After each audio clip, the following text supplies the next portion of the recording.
Paco Podcast. Midnight Paco. Midnight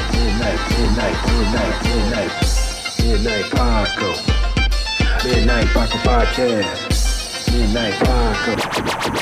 Midnight Paco Podcast. See a trucker, blast a trucker. Hey, life. Also more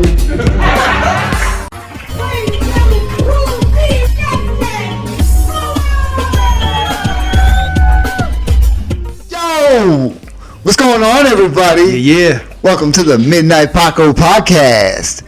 As always, you can follow me at Justin Fuller Comedy on all platforms, people. I am the _great_COREE. That's where you can find me, or you can find us both at the Midnight Paco Podcast on Instagram. That's right. As you can see, look at this. We have a very special guest in the house. Yes, we do. Ladies and gentlemen, we have Mr. Lexx Vegas. He is he's about to go down a fellow comedian. Yep. A show creator. A radio podcast host. Yep. A retired professional wrestler. What? A father. See?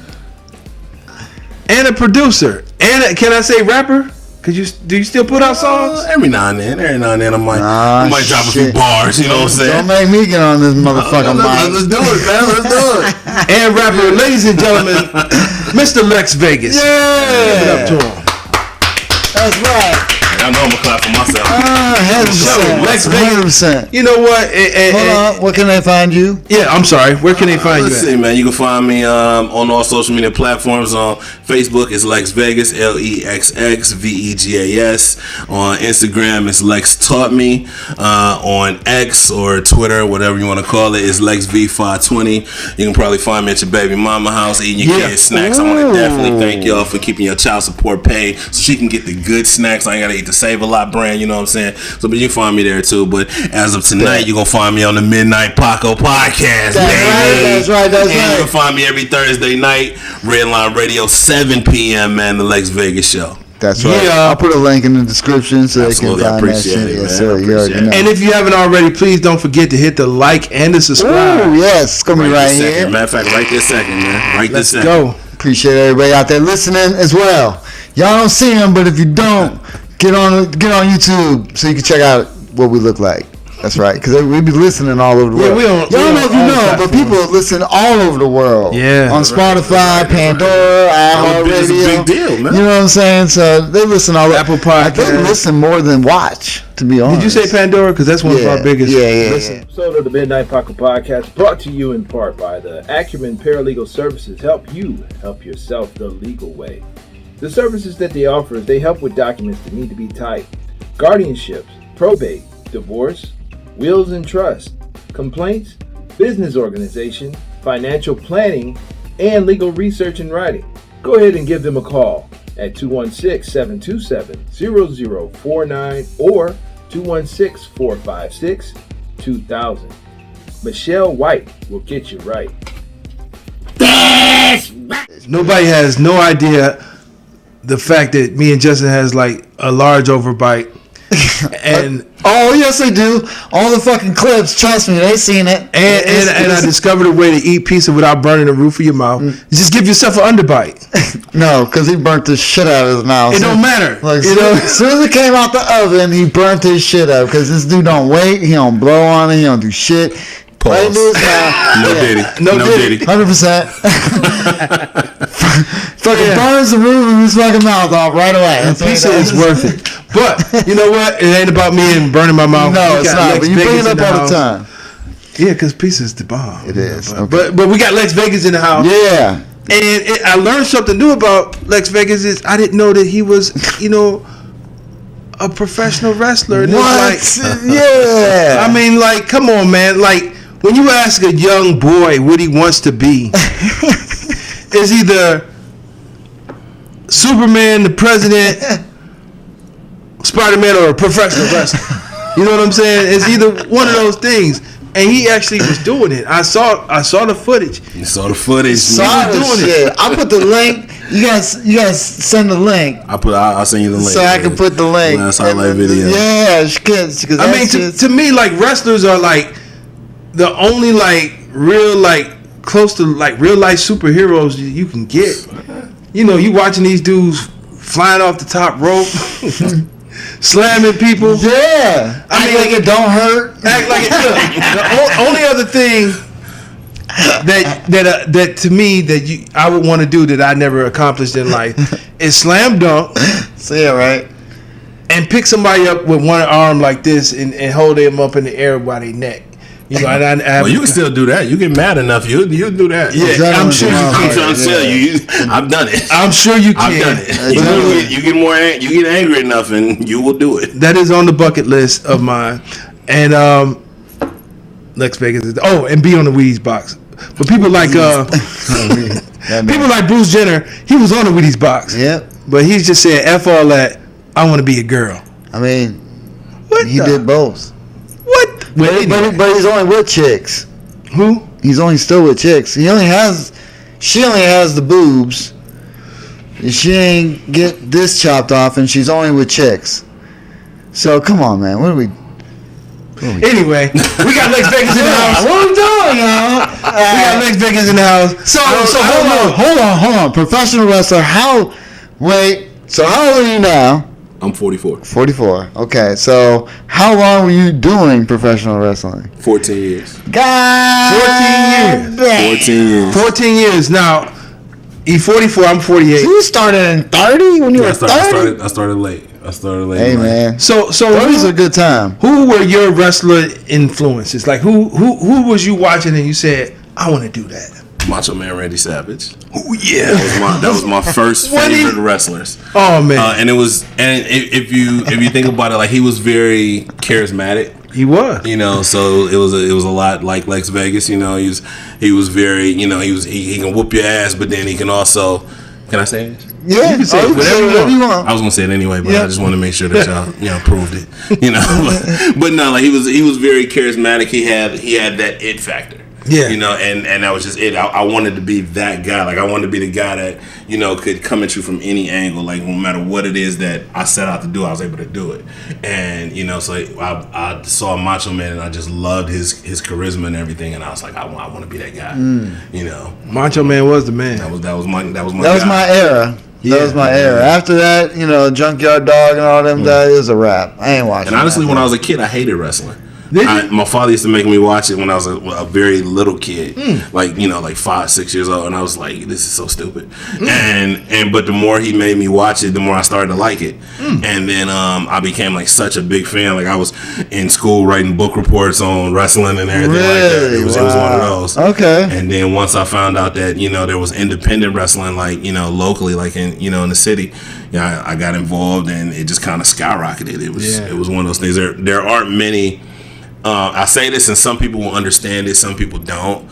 But there's very few black people in wrestling. There are far less niggas in wrestling, if that makes sense. And what I mean by that is, and I don't mean that in a bad way, but there are certain people that you can connect with.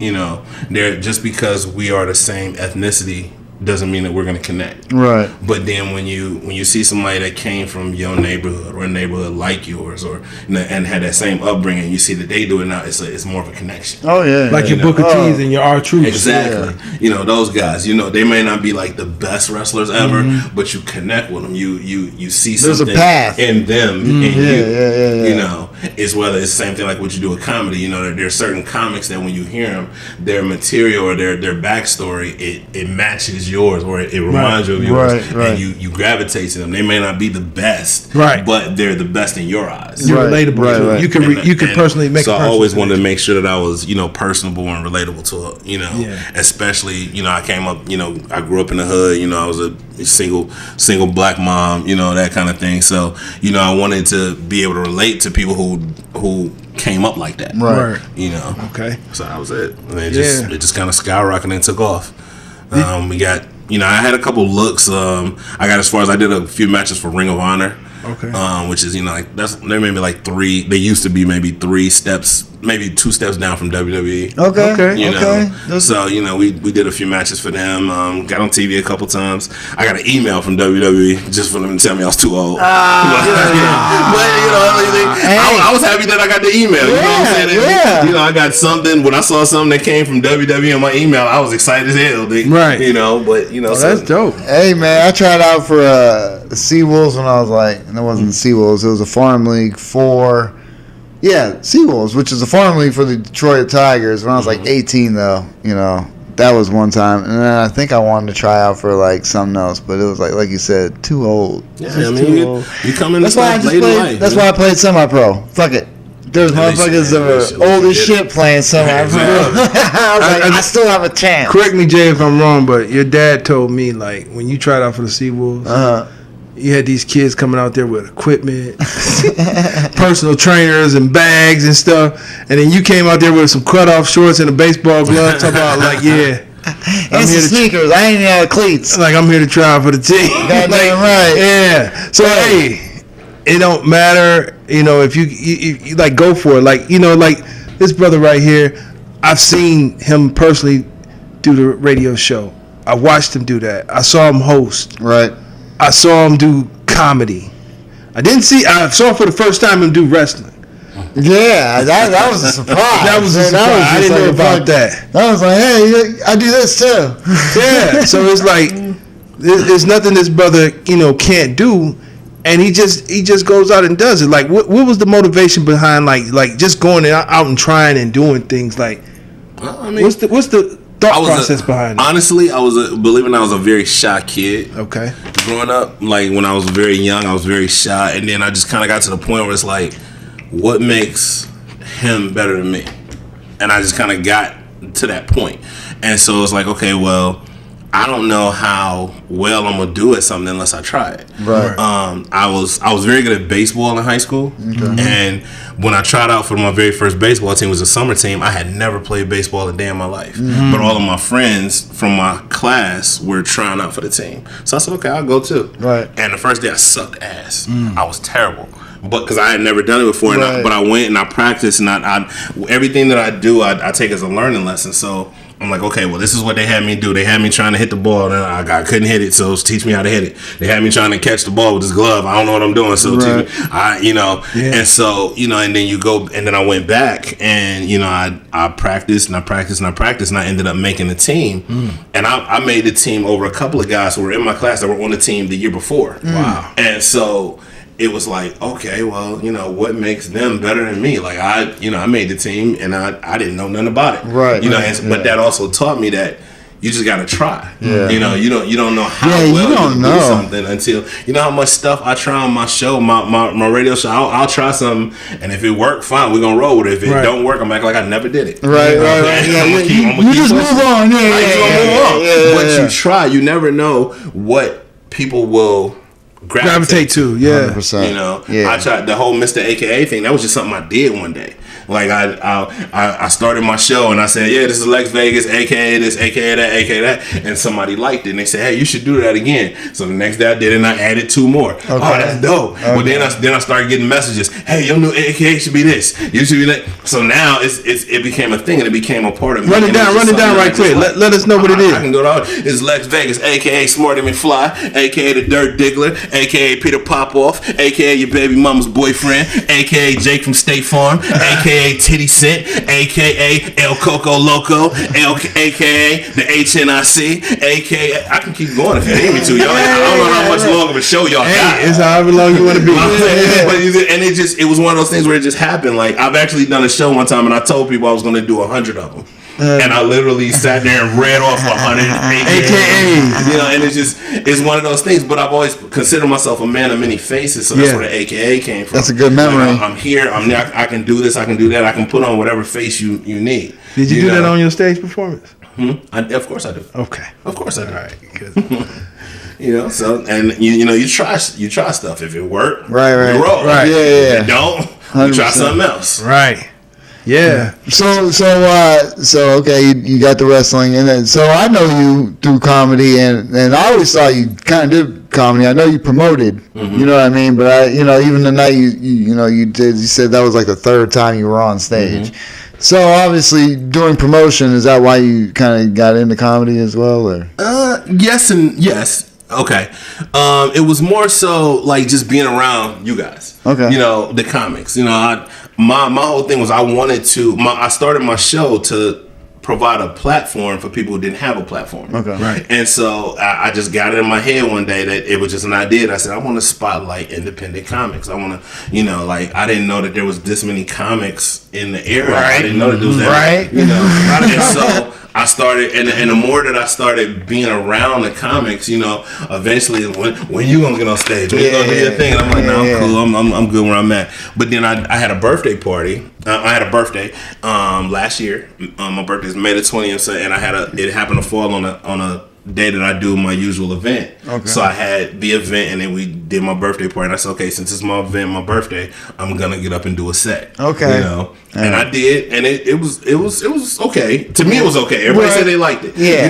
But to me, I'm my worst critic. Like, it took me forever to even think I was funny. Yeah. I just had this conversation. It took me just realized that I'm funny. Like, I never thought I was funny. I just thought I was a silly dude. But yeah. I mean, that's what we all are. We all make people laugh throughout the day, this and that. You know what I mean? You figure if they can laugh, I can make other people laugh. But you realize when you go on stage, it's a completely different fucking thing. What made me know I was funny was when I made my mom laugh. There you go. My mom came to one of my shows, and I told a big long joke about my mom while she was sitting there, and she told me, she was like, "You were pretty funny," and I was like, "Okay, that must mean I'm funny," because I was like, moms ain't gonna lie to you, right? Mom's gonna tell you, don't do that. I don't know. My mom loves everything I do. My mom was a gangster.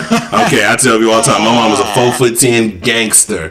Okay, my mama would tell you, don't do that no more. Like, shout out to mom. Absolutely, I shout my mom on every chance I get. Hey, mama. So that was the first time. Did you prepare and write shit down, obviously, and this and that? I sat there. I did a few open mics, just before then, to try to, just to see how it felt, to be actually on the mic and in front of people and trying to. My hardest thing is I'm always afraid I'm gonna forget the joke. That's one thing. I'm gonna forget what I'm supposed to say. Right. But but me, I'm very repetitious. Yeah. Like, I'll sit there and you'll see me. Some people think I talk to myself, but I might be just going over the joke and but I'm talking it out like the way that I'm gonna say it. I do it for my show. Like, when I'm sitting there going over a subject, I'll write it down the way that I'm gonna say it on the show, and you'll see me kind of mouthing it because I'm trying to figure out how I'm going to deliver it. So, I tried it. I did that a couple times, and then I just went up and did it, and it kind of went well. Right. I keep saying, people say it went very well. I just say it went well. You know what I'm saying? Well, it was critics. Yeah, that's just how it goes. And I just kept popping from there, and it just kind of kept growing. Yeah. Once you start doing it, you get more comfortable. You're able to expand to get. I mean, I'm not on Cool C or Justin Fuller's level, but I'm trying. No, but see, this is what it is. Like, when you see a brother that's like a creative mind that's doing something. He's putting on shows in the city, that definitely needs some entertainment. Absolutely. Not saying that good shows too. Good shows. Not saying that we need to get compensated for something, but it's like you putting on for a city that needs entertainment, needs to laugh when so much serious things is going on. This is definitely a brother that's doing something positive. 100% in the city, and he's doing his radio show. Tune in if you're not already. 7:00 Redline Radio every Thursday. Lexx Vegas please do it. And if you see anything with his name on there, it's going to be a good show, because he's one of these people that's like conscious and like wants to. He realizes that his face and his name is a brand, so he wants to bring a certain type of quality to you. Absolutely. So you're gonna get a good quality show, and he's gonna have good people on that show. Absolutely, I appreciate that, man. Yeah. So I mean, I'm definitely down for that. So as far as the comedy aspect, we talked about the wrestling. Mm-hmm. As far as the comedy aspect, like, who are some of the comedians that locally or famous, world known, that you watched? Well, my favorite comic, I make no quarrels about it. My favorite comic is Martin Lawrence. I've always been a big Martin fan. I actually got tickets to it when he's coming to Cleveland on the 3rd of August, and I'm there. Shout out to Martin Lawrence. I rock with Martin, man. So he's always been a big influence. Just seeing how versatile he is. You know, he can play any character. He can tell any kind of joke. So I've always been a fan.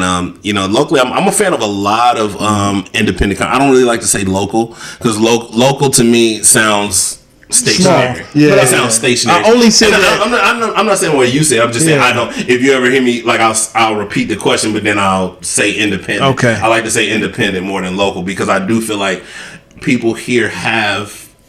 They're reaching out. Absolutely. People are working right now. Absolutely. People are going to other shows. I just saw you and you guys in PA when I came out to Beavertown. Right. You know what I'm saying? It was just like people are moving around. So that's why I don't like to say local because I get it. They're not just they're representing Cleveland, but they're not stuck or attached to Cleveland. Right.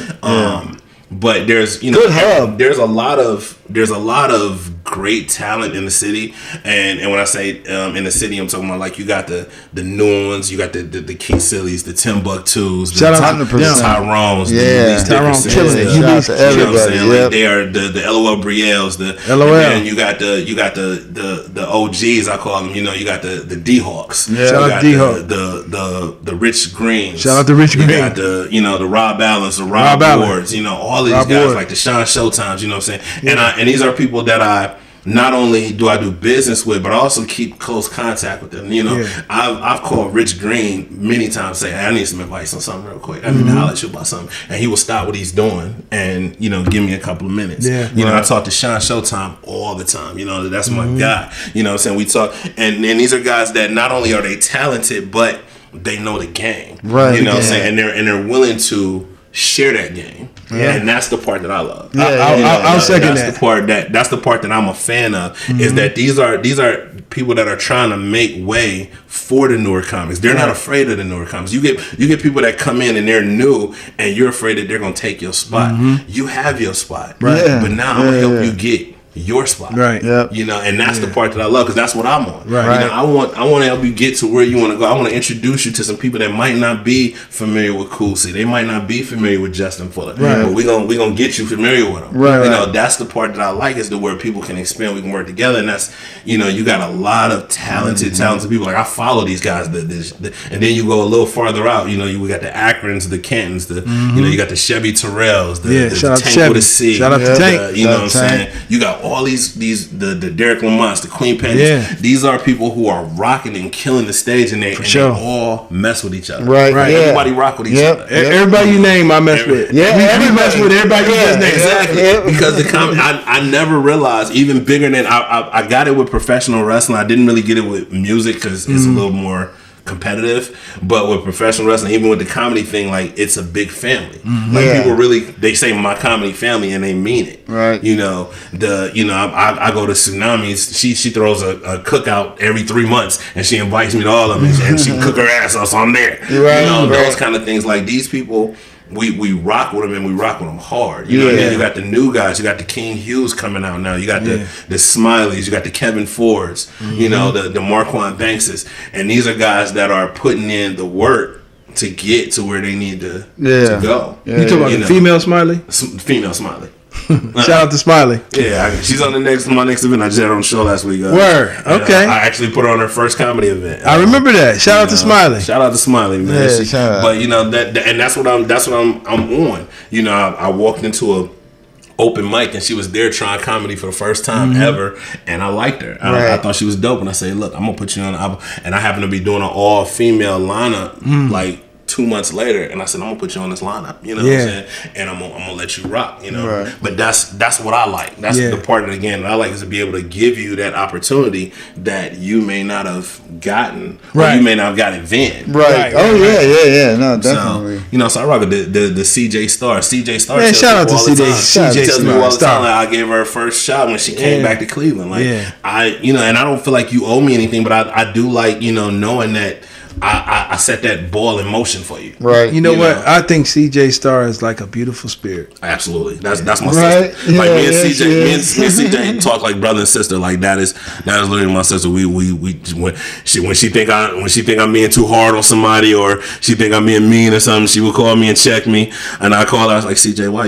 you acting like that? why are you acting like cussing somebody out? You know? But like we like brother and sister, and I love her to death. You know, and that's it's a family. Yeah. You know. Yeah. And I rock with all of them. Right. Try to. Yeah. Hey. There's a couple. There's a couple of them. Yeah, no. We ain't gonna get into that. Exactly. So if I ask, Mount Rushmore is 4 people. You name Martin Lawrence. Like, if you want to do a top 5, that would be easier. Give me a top 5 of the comedians. Well, of Dead course, or alive. Martin to be first. Mm-hmm. I was a big Bernie Mac fan. Yeah, Bernie Mac. Shout out to Bernie Mac. Trouble. I was a big fan of Cat Williams' earlier work. Yeah. Not too much lately. I just not really feeling the new stuff, but I mean that's subjective. Yeah. So yeah, I got you though. Martin, I started watching his newest Bernie. one. I was like, right. It just seems like he just kind of. I think like someone get to that point where they just kind of coast. Yeah. You know what I'm saying? I think he's coasting right now. But I mean that's you know, it is what it is. I'm a big fan of Deion Cole. I think Deion Cole. I think Deion Cole is dope. One of his my favorite bits of his is when he pulls out the thing with the right. You know, I'm saying like that kind of stuff, like, you know, and then honestly, like Chevy Terrell, I'll put him like he's literally one of my favorite comics. I tell him and I tell Brielle, LOL Brielle, that they're 2 of my favorite comics. Okay, I just love the way that they work. Right. Okay. I love the way that Chevy works. I love the way Brielle is like I honestly Brielle. When I first met her, I was like, "This is about to be the most stuck-up chick I never met in my life." Like, and it was just more so the way she carried herself, and it was before I had actually met her. It was just seeing her walking around, and she is literally one of the most beautiful souls I've ever met. Okay. And then when I see her on stage, I'm like, she is amazing because like she just goes and it's so effortlessly, and they, like those two, like we were having a conversation earlier where you say, you know, there are certain comics that people will see on a flyer and just like, I gotta go. Right. You know what I'm saying? I see Chevy on the flyer, I gotta go. Right. I see Brielle on the flyer, I gotta go. Okay. You know, I see Key Silly on the flyer, I especially now. Yeah, shout out to Key Silly. Think about it now because it's Gotta like shout out Key, that's my little sis. Me and her got the same birthday. I bring it up every time. That's what's up. You know, we're seeing all these people now. Yeah. Mm-hmm. You know what I mean?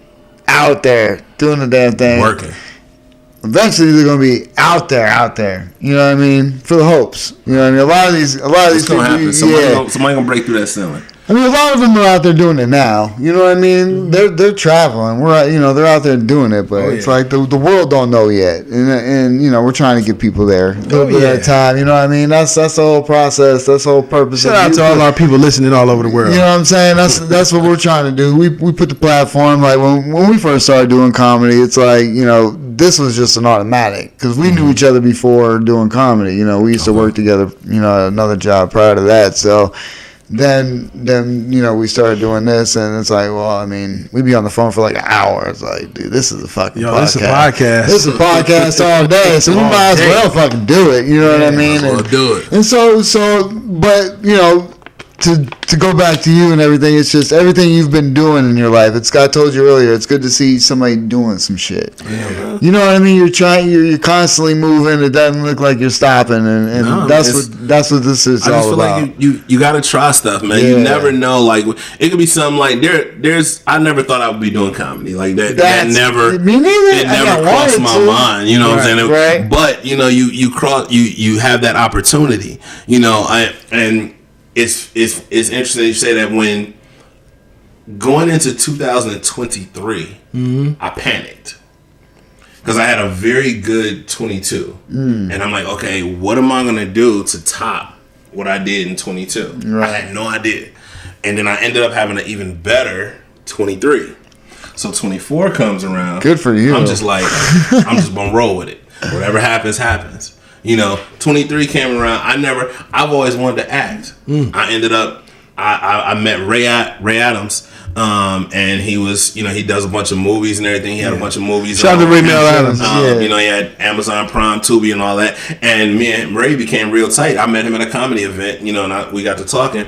And I just happened to message him, really BSing. And I said, "Hey man, next time you got a part coming up, I'll let your boy." He well, I got something right now that I'm working on. Come through. Yeah. And I ended up being the lead character in a series that we have on Heroin Ave.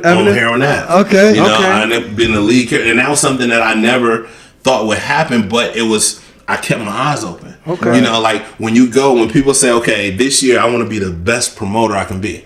You're tunnel vision now because you want to be the best promoter. You're focusing on being the best promoter, but you're missing everything that's coming from. Yeah. I'm like, I can't do that, because things happen, all these opportunities come. So, and going into 24, I'm just like, whatever happens is gonna happen.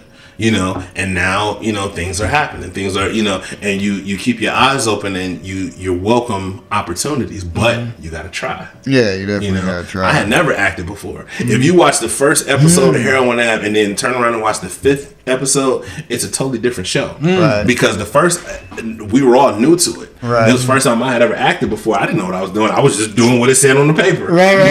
Then, as we're going along and we're getting used to filming and everything, and they're like, put a little more of your personality into it. You can add a little bit. We don't care. It's hard to get into the character. But then once you do, you rolling. Once you're comfortable with the people around you and you're able to just let loose and try and get into the character, it's easy to. It's just like when you first started doing comedy, you were nervous on getting on stage. You know what I'm saying? Now somebody can you can show up to a show and somebody say, "Hey Justin, you feel like doing 5 minutes?"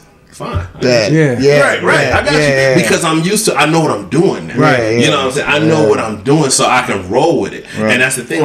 But you don't know that until you try. But you know what else? Oh yeah, we thought. That I think that would be like even tougher. What's that? Some porn with a room full of people and they be like action and you gotta perform and everybody looking at you. It seemed like a fantasy job though. I ain't gonna lie, I done kind of did that. I ain't gonna say the porn per se, but I done had some eyes and ears watching. I'm kind of focused on one thing. But you ain't nobody over your shoulder with a camera like this, getting Lexx, be a little louder. Well, come on, man. I'll tell this one story. Don't judge me, y'all. But back in my younger backsliding days, I had a woman that I used to work with, and she invited me over to do the thing. I found out that she had a boyfriend that lived with her, and they were into that lifestyle. Okay. And they paid me $200 to have sex with her while he watched. Wait a minute, what's it called? Paul? What's it called? Cuckold. And so it was a little weird, but you gotta realize when you sit there having, and this, I can't see him, but he's in front of her. She's on top of me, and he's sitting there talking to her, and I can hear him. He's right in front of me. It is a little strange, but you know what I'm saying. When you focus on what you focused on, then you gotta go. See, I've never been that type that get camera shy. So and I'm blessed. I understand that. Look, I understand that situation. That's just for somebody else in the room. I just think it would be like, for me, it would be like difficult. If you paying, I don't give a shit. Yeah. If lights, camera, action, I think you'd be ready to rock. It all depends. Let's roll. It's different. I don't know. If you're ready for that lifestyle, you'd be ready. There was this one porn star, I forget who it was. I seen a clip. She was walking, this was a long time ago too. She was walking up and down the street, I guess, trying to get dudes like, "You want to have sex with me?" She was like, "Yeah." She was like, "Get hard right now." See if they can pull her shit out and get hard, like right on the spot. Some people be out there just. See, I'm a black man. See, we born paranoid. That just sounds like a setup to me. You want to have sex, pull your dick out? No. There's no way I would do it, but you see, they be trying. That just sounds like a setup. They be trying. It's like as soon as I pull out, y'all gonna jump out with the cameras. And Indecent exposure. You gotta go. Like, did you know that she was 14 years old? Like, right. Yeah, like, nope. It was a definite porn star. It was somebody that was like, God damn, wish I had known, but it was one of the old. Was it Stormy? One of the chicks. No, I think it was Jenna Fox or one of those. Someone chicks, some Jenna something. Okay, Jenna something. Yeah. Yeah, man. So that was just a weird transition. That's usually my shit. I usually take it filthy. Well, it was just something I thought about, like, because the acting thing, the voice acting thing, and being in the movies and. So did you have time to like prepare for some of your scenes and shit like that? Not really. No, you. The weirdest part, and I told this story on my show. Actually, I never actually read the script. But let me explain. I read my parts. Oh well, yeah. But so I didn't read. I didn't know what Heroin Ave was about. I just knew it was about drug dealing. You know what I'm saying? But it kind of sounds close. It does. But what I'm saying is, I didn't know what the story is about. So I'm asking questions about things that are going on, and they're like, "Dude, did you read the script?" I'm like, "No." Yeah. See, I focus on my shit, and I read what was around my scene, so I knew when I needed to say or do what I needed to do. But I had no idea. So, like, when I'm watching the show, I'm watching it for the first time, like everybody else is. Okay. So I didn't even know what the plot was. Wow. Because I never read the script. So it's like I didn't really prepare per se. Okay. I just knew what I was supposed to say. Yeah. And then, like, going off of watching what's going on before it's time for my line told me how I needed to deliver it. Okay. If y'all both hyped as hell, then I need to be hyped. Right. You know what I'm saying? But if y'all talking mellow, then I ain't gonna be all crazy. So it was one of those. But I honestly did, like, I had no idea. The first there are 5 episodes, and we're about to start filming season 2 at the end of the summer. But the first 3 episodes were at the movie theater. So I'm sitting there watching myself on this movie screen, and I'm like mesmerized. Right. Like, and I'd never seen this before, and I'm watching this show, and I had no idea what was happening. Like, I'm sitting there watching it for the first time, like, and I'm just they're sitting there talking. I'm just, fuck up, I'm listening. One of those. It was so I never really prepared per se. Right. It was just more so like, I'm gonna just show up and do what I'm supposed to do. So, I mean, I'm only asking this to hear it come from your mouth, but, like, what is next for Lexx Vegas, or what are you saying? Okay, I don't want to do that. I want to only focus on this. Are you open to being on, like, sitcoms? Are you open to acting? Absolutely. Okay. As that was always when people say, what do you want to be when you grow up? I wanted to be an actor. Okay. Good. That was honestly, the name? That was it. Really? I wanted to be an actor.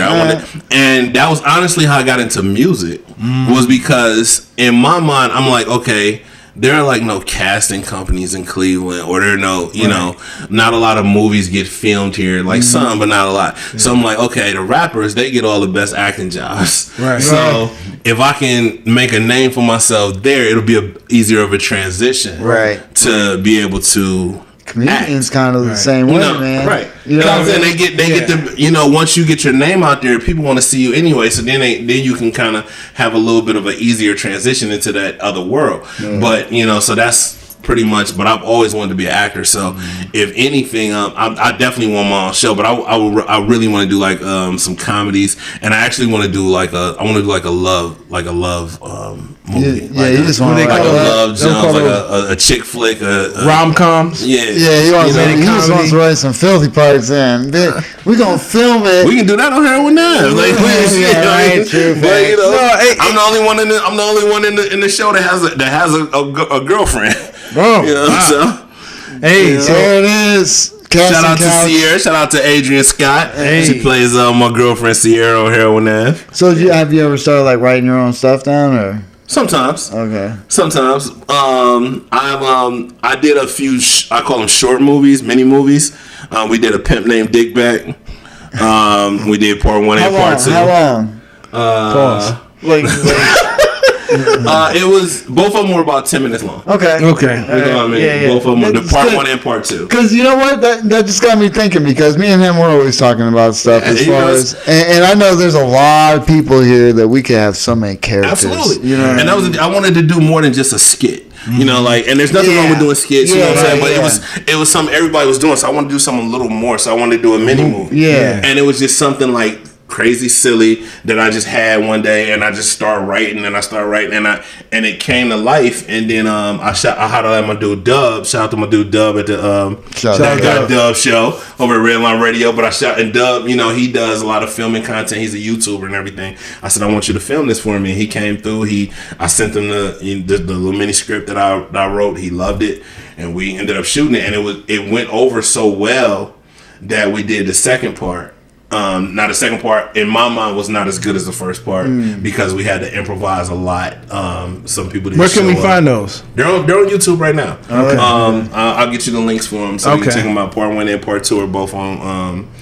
And I wanted, if we decide to do a Part 3, I want to do a longer movie. I want to, because it'll be the last one. How long is a mini movie? I'm just curious. He said they're both for 10 minutes long. Yeah, that's what he was saying. That's why I was like, that gives me a better idea because we're thinking about like long film movie, but it don't have to be that long. It ain't gotta be that long. Just long enough to keep people's attention and tell the whole story and give them a bunch of. We got a lot of different. You can pack a good story in 10 minutes. If you tell it right. Right. I did all the casting myself. I have a great team behind me.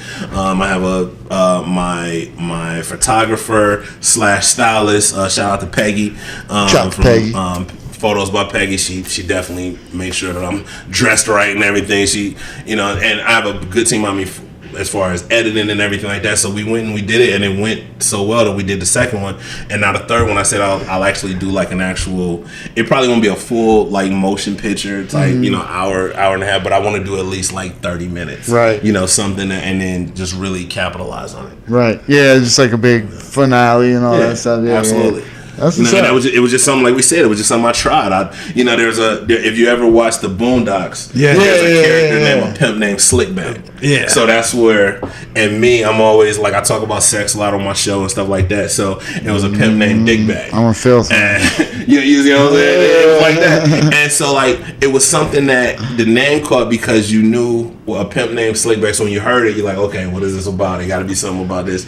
And Dickback is like the worst pimp ever. Like, you know what I'm saying? You just gotta watch it. But it's, like I got my chicks on the street and they come pay me in pennies and food stamps and stuff. Like, all type of stuff. I'm walking down the street, I trip over the sidewalk, all type of stuff. I got a Cadillac that don't run, but as long as I got a Cadillac because I'm a pimp, what I'm saying? It's sitting on cinder blocks and everything. And he's sitting in that bitch waiting on his money. And that's it. But I'm saying like, and it's and I'm like, okay, this is either gonna go really good or it's gonna be real corny, and you try it. And the thing is, you put it out there. You put it out there, and if people like it, they like it. If they don't, they'll forget about it. Right. You know what I'm saying? Everybody will know that you put out this whack product. This week they're gonna talk about this week and next week, and then as soon as something else comes up, they're gonna forget all about it, and you just move on, or not forget about it, or not forget about it. Hey, you know what? Not to switch the subject, but I always pride myself and the podcast on our merch and our gear. Unfortunately, I don't have none of it on. Justin got on Chad. And I left my shirt. I got my shirt over there, but I left it on over I left it in the green room. We show our stuff all the time. Yeah, but I wanted to bring up. Y'all know I wear my what is it that you got on right there? My logo. That's a little Lexx right there. You know what I'm saying? That's what's up. This is my logo, man. You gonna see it everywhere, man. You rarely see me without my logo on something. My logo is on my car. I got watches with my logo. I got shoes with my logo on them. I got Lexx Force Ones. I wore them to the funny bone. All right, Lexx Force One. Wait a minute. So the watch you got on is a Lexx watch? This is not a Lexx watch. Okay. I have a Lexx watch, but this is a. I'm jealous of the Lexx watch. I got a Lexx watch. I got T-shirts. I got hoodies. My license plate is got my logo on it. I got stickers at McDonald's and Taco Bell. If you pull up to McDonald's and Taco Bell, you are gonna see my sticker sitting out there. And I'm putting my face on or my logo on anything that I can. We ain't getting no Lexx gear. I feel left out. I will bring you some Lexx gear. I promise you. Matter of fact, I got something for you in my bag over there. After the show, I got you. I need a medium so I look fucking shredded in that bitch. We'll get you an extra medium. It's like a walking advertisement. I walk around in my shit all the time. It really is. You'll be surprised how many times I go into a store and people be like, "Is that you on your shirt?" And when they stare at it and I can tell they're trying to figure out how to do this. And then they figure it out, and then they say, "Oh, I'm about to follow you right now." And then they get on their phone and that's how it works. What's your Instagram? What's your face? Yeah, and I get them to watch my show. Hey, watch! I got a show on 7 o'clock. Right, blah, blah. Right. And it's all from just wearing the shirt. Like you go in and they see it, and they constantly see it. Mm-hmm. I have people who tell me all the time. Even Big Rich Green told me. He said, "Before I met you, I knew that logo. Before I knew who you were, I seen that logo everywhere." And I said that because I will stick my logo on anything I can. I'm trying to work out a deal with Justin to put it on the back of his head. But I'm gonna get a tattoo on this bitch. I'm saying we're gonna work it out. But I will merchandise anything I can. It's all about that, because what I do if I'm not wearing what I'm wearing other comic stuff, and everybody on the show is people that we personally mess with. Absolutely. You know what I'm saying? So it's I appreciate the love. Yeah, for sure. So like the wrestling was a surprise, and it's like I'm still shocked. I'm shocked that, because I was on it. I'm like, but no, it's for 14 years. It ain't just for the wrestling. It was for 14 years. No, it was a real deal. It was like, for me, it's like, in my mind, I was calculating it. I was like, man, because I ran into a couple of these guys, like, Sky Hall before, and who was he with? I can't think of Nash. Yes, that's exactly who it was. It was Kevin Nash. Because I told Scott Hall, like, I'm like, Razor Ramon. And I was like, is that Triple H? He's like, he looked at me like, that's Scott Hall, man. And I was like, I haven't watched wrestling. He said, let me guess. And since you was a little boy, because I guess he figured it out because I called him Razor Ramon. You know what I mean? And that's how long it been. And they looked like, they was walking like they was in pain. Yeah. And it's takes like a toll on your body, man. And I'm like, man, is it worth it? Because you like heroes to kids. Mm-hmm. You get you an action figure and you get you a spot on a video game. Yeah. Is it? And that's if you get to that point. Is it worth it? You know what I mean? But it's part of you. It's fun. It's something you want to do. If you know how to market yourself, it's worth it. Yeah. Because you can always see. Here's the thing: like Hulk Hogan is all old and broke up and everything, but he's still Hulk Hogan. Yeah. They're gonna pay Hulk Hogan. You say you want Hulk Hogan to come do an in-store appearance. They're gonna pay for it. You know what I'm saying? Ric Flair, he can barely move around. He can barely woo anymore. Right. You know what I'm saying? But you say Ric Flair is gonna be at Barnes and Nobles, people are coming. Right. You know what I'm saying? So if you can market yourself, it's worth it because now you always have some type of sustainable income. Yeah. And it's you. Mm-hmm. You are your sustainable income. All you got to do now is go be you. Yeah. And so I would say it's worth it. It's the only time that I would say it's not worth it is if you don't appreciate what you have when you have it and you don't know how to look for the future. Mm-hmm. But that's something completely different. But there's some guys some people think that I'm gonna wrestle forever and this money is gonna come forever. And it's not. Eventually your body is gonna, if you don't shut it down, your body gonna shut it down for you. You don't want that. There are times where I still go to some of the wrestling matches and the wrestling events, even the indie ones, and I look and I say I do not miss putting my body through that. Not at all. I can imagine. I don't miss hitting the mat. I don't miss hitting that corner. I don't miss none of that. I don't. And people ask me, they say, "Do you get the itch?" Nope. I ain't gonna lie. Every time I watch football, I'm like, I miss everything. Some wrestling is more extreme than that. Yeah. Like with the tax and I never was. I've done in 14 years. I did 3 hardcore matches. You never cut yourself? I never cut myself. I've been cut, but I never cut myself. I took a guitar across the head once, and the shark cut my nose, and that kind of stuff. I did a match where it was a bunch of tacks and broken glass, but I never actually hit it like the other guys that were in the match did. Yeah. So I wasn't really into the face is the money maker. We can't mess this up. Right. You know what I'm saying? I can't. I used to tell them like I don't do the hardcore stuff, man. Y'all can have it. Yeah, I agree with that shit. ICP had a wrestling thing. Did you mess with them at all? No. Okay. No. I've had some guys who I worked with that did work with them, and it was always, and I mean, I can't say for sure because I've never been with them, but I've always heard bad things. Like, just that's the insane clown posse. The juggalos and all Juggalo champion shit wrestling. That's what they used to call it. Like I was never really into like the juggalos and all that stuff, so it never really You don't look like you drink Fago though. Not at all. Okay. Not at all. Fago's not bad. It's not. It explodes when you shoot it. Yeah. Well, it Like, you know, I just But never, anyway. you know, it's just like, you know, you're not into certain stuff. You know, Right. like, No, I get you know, it. you can, like you do a comedy event, but you know what I'm saying, let's just say they do a drag show. Yeah, it's just yeah. not, it might be your thing, it might not be. Nah. But you understand, it's still comedy. I get but it. it's not your kind of comedy. Yeah. It's still Juggalo Championship Wrestling and Insane Clown Posse. It's still wrestling. Right. It's just not my kind of Yeah. wrestling. I get it. I get it because Yeah. you know I always say, and I don't know, you know, I don't know if I should put Justin in this, but I always say if you don't have lights, sound, a stage, a place to perform in the audience, you may not see us.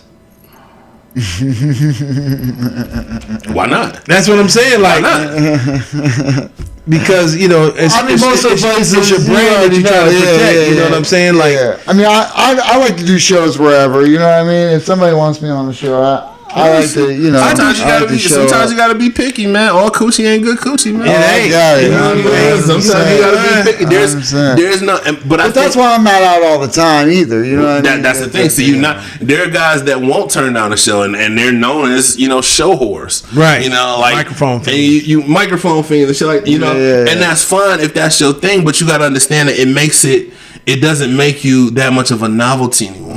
It doesn't make you that much of a draw, right? Because, you know what I'm saying, like, you know, you might see a Martin Lawrence come to Cleveland, or you might see a Miss Pat, or you might see a Mike Epps or a Cat Williams, but they're not here every month. Right. Yeah. They're not even here every 6 months. Right. They might come every couple of years. Yeah. Because they got to give you a chance to miss them. Right. If you're on every show, and this is one of the things as a promoter I absolutely hate. I understand why they do it, but I absolutely hate when comics, they at the beginning of the month, they put a flyer out that has all of their shows for the month. Right. I absolutely hate it. Because what it does, it gives people too many options. Okay? It's like, okay, fine. If I don't go to this show on Friday and see Cool C, I just go next week. Yeah. And then next week come, well, I can't make this one, but he got another one next week. I just go to. It's giving them too many options. But as a comic standpoint, it makes it look like it makes it look more easy.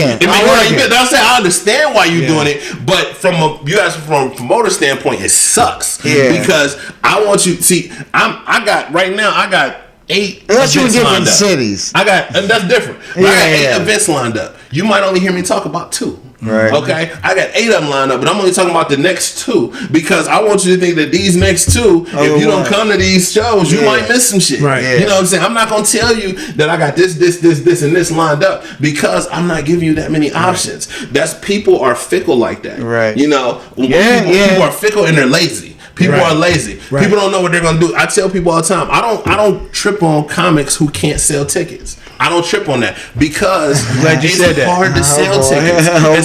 Because people don't know what they're gonna do from one day to the next. It's hard for somebody to say you got an event. What is it? August the 3rd, and today is July the 10th. Yeah. I have no idea what I'm gonna be doing in the next 30 days, almost 30 days. Yeah. So I'll wait until closer to the time and then buy my ticket. Right. So you understand what I'm saying? If I even buy a ticket, or I might just say, F it, I'll pay the extra $5 at the door just to make sure that I don't waste my money by buying a ticket that I can't go to an event to. Right. People are lazy like that. You'll have every intention of going until the time comes. And now you don't feel like leaving. You know what I'm saying? I had every intention of going to Justin's show, but then today is the show. And I done had a bad day at work. I didn't sleep good last night. Now I don't feel like going. To piggyback on what you said, I get what you're saying. Like, especially when you're dealing with adults and you're dealing with people that got families and kids, you got to actually prepare to go to this show. Exactly. You got to get babysitters and things like that. Yeah.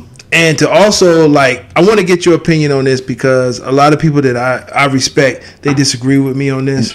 But this is the thing that I did when I was doing my show.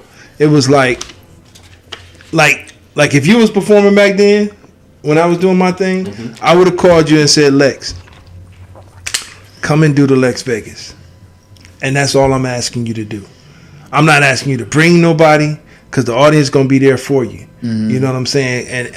And I know that, you know how to draw the crowd, and it was times that, I knew how to draw the crowd too well. It was like people was getting turned away at the door.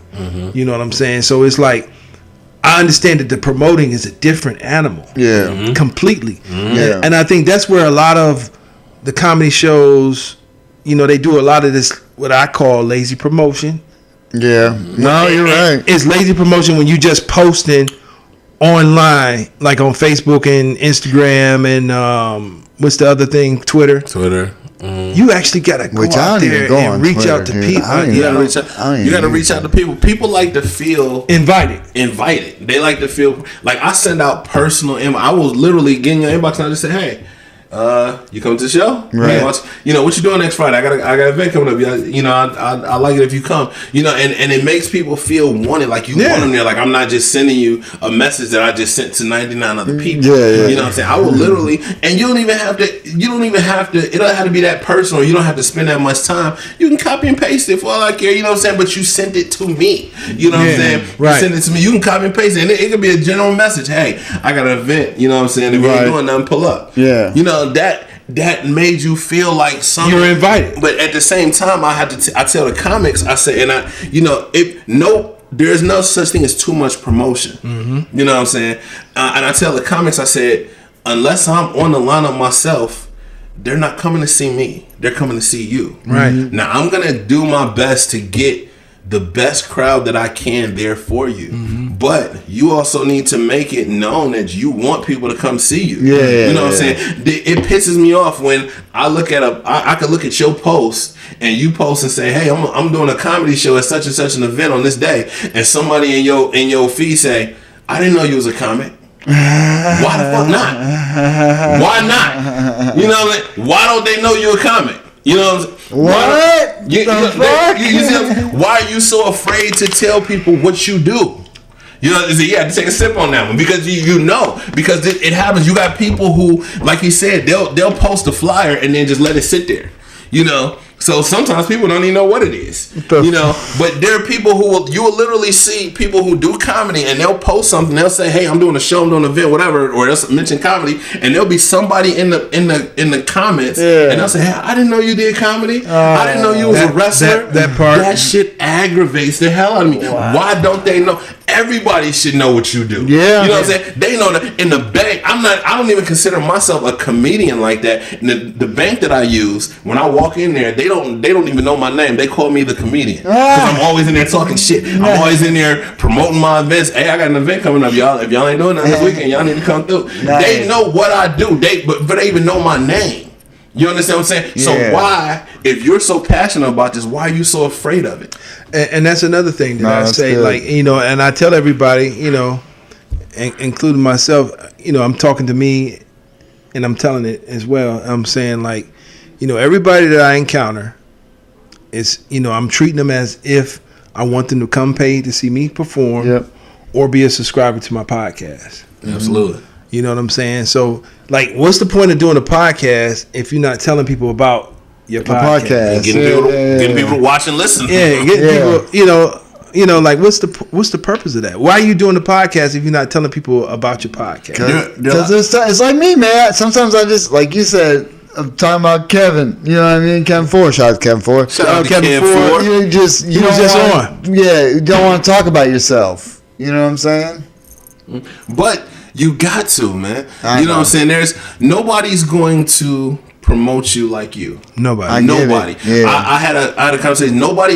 People are incapable of going as hard for you as you would for your own self. Right. You know what I'm saying? Your brand, yo, whatever you're doing, your event, your brand, whatever you got, nobody's gonna go as hard because they can't. Right. Okay. Because I don't care as much as you do. They don't. Basically. They don't. Yeah. If I was to say, Cordell, I need you to pick up these tickets for me. It's imperative that I get these tickets, but I just got so much to do. If you can pick them up, I need these tickets, but I gotta have them. And you say, okay, cool, I'm gonna get them. Now the time comes, and all of a sudden, your baby mama tripping, your kid's sick, you know what I'm saying, the car acting up. You gon' in your mind, you like, he just gonna have to understand. There's too much going on. Yeah. Now, if they were your tickets and you had to have them, you'd figure out a way to get them. Yeah, you'd figure it out. No matter how much it inconvenienced you. If I got to be late, if I got to run my gas out, if I got to do this, I'm going to do it because it's yours. Yeah. Nobody's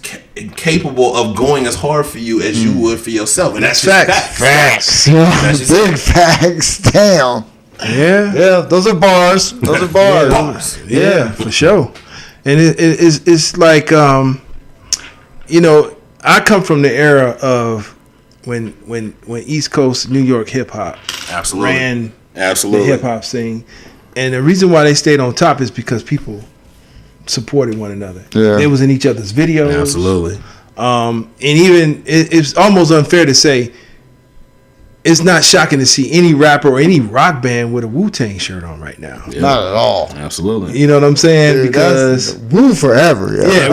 Kidding me? Well, they clan ain't nothing to fuck with. But and it's like with Spike Lee's tours, like, you know, it's comedians in the game. I'm like, why didn't you see it? How many people you know personally that you can see and touch got a special out that you can watch? Right. Why didn't you see it? Right. You could reach out and touch Spike Lee. You could slap him and say, I ain't like that shit, if you wanted to. Why wouldn't you watch it? I can give you my reason why they wouldn't watch it. Why was that? Because they don't have one. Yeah.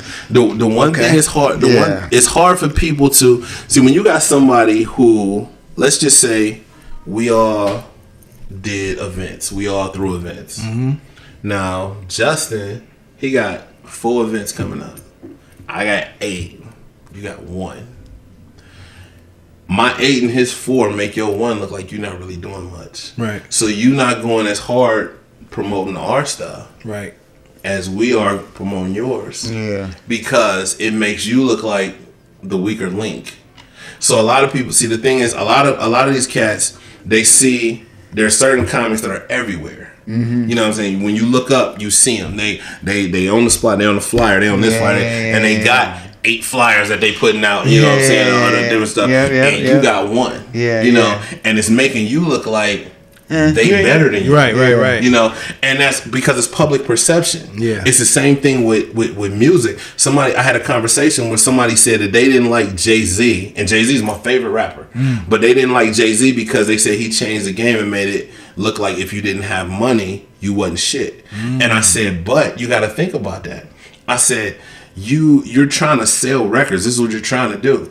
So if you got money because you're selling records, but your record's supposed to be good, but you're not selling it. Yeah. Why? There's nobody buying your record. Right. You know what I'm saying? It is about the money. It's about the people who come to see. It's about the work that you put in. So the more that you're doing, the more it looks like you're on top. Right. You know what I'm saying? You might be just barely floating. You might be keeping your head above water, but you're so busy that people see you. They see you. They know that you out here. Mm-hmm. But when we see us 3 together, but he doing this XYZ, he doing XYZ, and you just doing B. Mm-hmm. Your B don't look like shit. Right.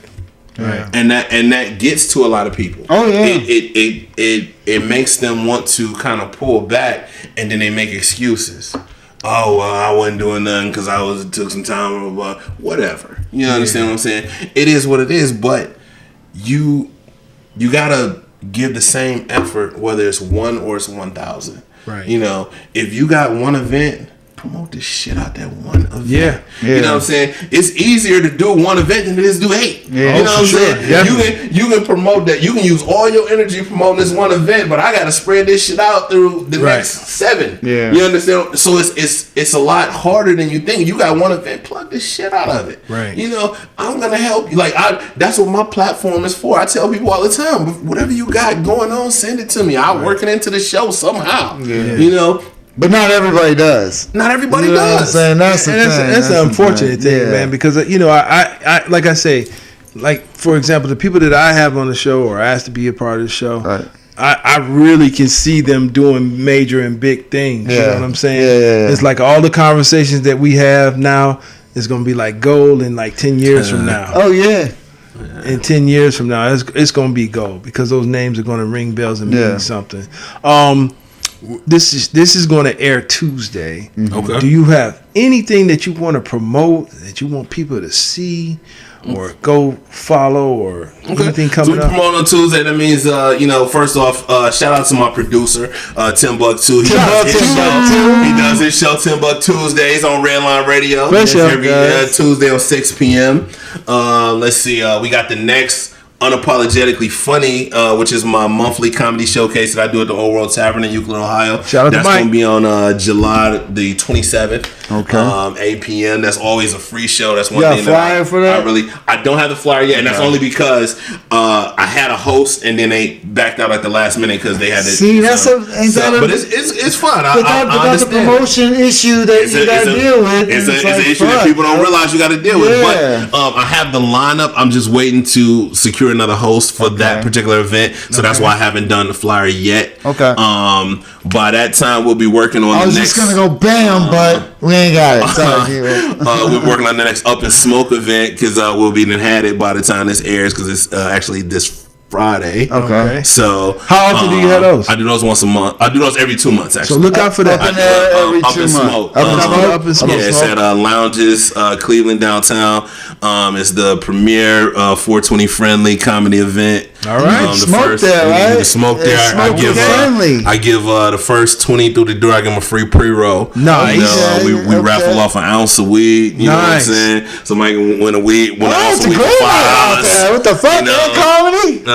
You coming, man? No. So so we had the next one. So the next one actually, I'm gonna actually give y'all the exclusive because I ain't even said it on my show yet. But it will be February. Taking it back to the old September. It will be September the 20th, and it'll be an all-female lineup. Oh, shout out to all the female comics. One of the only promoters in the city that does all-female lineups, man. But we got some very, very dope female comics, man. So by that time, I'm gonna let you grab that, Lex, because when I was doing it, I like to highlight. I said one of. I said one. I didn't say the only. I said one of the only. Come on, man. I ain't gonna do it. I ain't gonna do it like that. I know you do your thing. And there are some other. I believe Aunt Morrow and Dave Flint. Shout out to them. I believe that they're doing a all-female. What's G-Dubs and them crew. What's they called? Females of Comedy? Yeah. Females of Comedy. Shout out to them too. Shout out to GW Nail, KC. But yeah, so there's a lot of dope females in comedy, and I love to actually do every once in a while. I just do maybe like twice a year. I'll do a lineup where we just do all females, where the females get a chance to show you that they can rock. They doing it. So by the time this airs, we'll be heading into that, and I'll be putting out feelers for that. I got a big event coming in October that we're just now finalizing. It's going to be at the Near West Theater. We're doing a night with the grown folks. Okay. We're doing it's going to be a 30 and over crowd. We're doing dinner. We're doing comedy. We're doing some jazz music and everything. It's going to be real nice. So we got a lot of things coming up. Like I said, the end of the summer, we're going to start filming season 2 for Heroin Ave. Nice. We'll get the link. So you said that's on. It's on Woku TV. Woku TV. WOCOO TV. Okay. And actually, it's the #1 show on Woku TV right now. Okay. All right. Started right here. You don't even know. So you just started that one. I'm one of the lead characters. There's myself. I play a character named Rome. Okay. There's Raymel Adams. Shout out to him. He plays Taz. And there's Lantania J, who she plays Jay. Okay. And we're the 3 main characters. Nice. And there's a lot of independent comics that are in Heroin Ave. That was a big thing that we were able to give a lot of shouts out. Like Timbuktu is in it. Shout out to Timbuktu. Keith Silly's in it. Shout out to Keith. CJ Star's in Shout it. out to CJ. I can imagine all of them in that shit. Right. And I'm saying it's a very dope show. If you haven't checked it out, please check out Heroin Ave. And it's a dope show. It's nice. Like nothing like it, man. I didn't kill like 8 motherfuckers. I'm catching bodies. Don't take it home with you. Show. My right hand CO, the corner guy, he in there. There's a lot of musical talent in there. There's the boy Soul City, Jamal McWhorter. Okay. He's signed to Dipset. Okay. There's De Niro Season. He's in it. Eric Chill. Vince Pirelli. He's in it. And look, a lot of people don't know Vince is a dancer, a trained dancer. Yes, he's in everything though, man. Right. It's a lot of Raymel. Got to shout out Raymel Adams because he gave an opportunity to a lot of independent comics. Shout out to Raymel in the city. There's a lot of talent in Heroin Ave. So and we're getting ready to start filming season 2. I'm excited about that. Dope. Episode of the Midnight Paco Podcast brought to you in part by the Acumen Paralegal Services. Help you help yourself the legal way. The services that they offer is they help with documents that need to be typed, guardianships, probate, divorce, wills and trust, complaints, business organization, financial planning, and legal research and writing. Go ahead and give them a call at 216-727-0049 or 216-456-2000. Michelle White will get you right. Where can they find you? They can find me, like I said, you can find me on Facebook, Lexx Vegas. You can find me on Instagram, Lexx Taught Me. You can find me on X, Twitter, LexxV520. You know what I'm saying? You can find me at your mom's house. You know what I'm saying? I like cougars too. I like cougars, so it is what it is. You know what I'm saying? Especially if she can cook. You know what I'm saying? Pot roast and chill. Got a hot tui on that bitch. Nah, y'all can keep the hot tour. You know what I'm saying? I'm old school. Give me the Gawk 3000. You know what I'm saying? You give me the Gawk 3000. Y'all can keep the hot tour. Yeah. You know what I'm saying? Real quick, what the fuck, man? Some chick's talking about spitting on a dick and she's famous. Hey. It's amazing. All the good clips we put out there like that. And this, whatever. Shout out to you, girl. Hey. Where can they find you, Jay? Spit on it. You can follow me at Joseph Fuller Comedy on all platforms, people. I am the_great_COREE. That's where you can find me, or you can find us both at the Midnight Paco Podcast. That's right. Shout out to OCB. Shout out to OCB. This bitch. Yo. I can't walk. Old crippled bastard. Hey, appreciate it. I would love to, to thank our guest, Mr. Lexx Vegas. Thank y'all for having me, man. Hey, appreciate it, man. Good time, man. Had a very good time. Hey, man. Appreciate everybody out there. Peace out. Peace. Midnight Paco. Midnight Paco Podcast. Midnight Paco.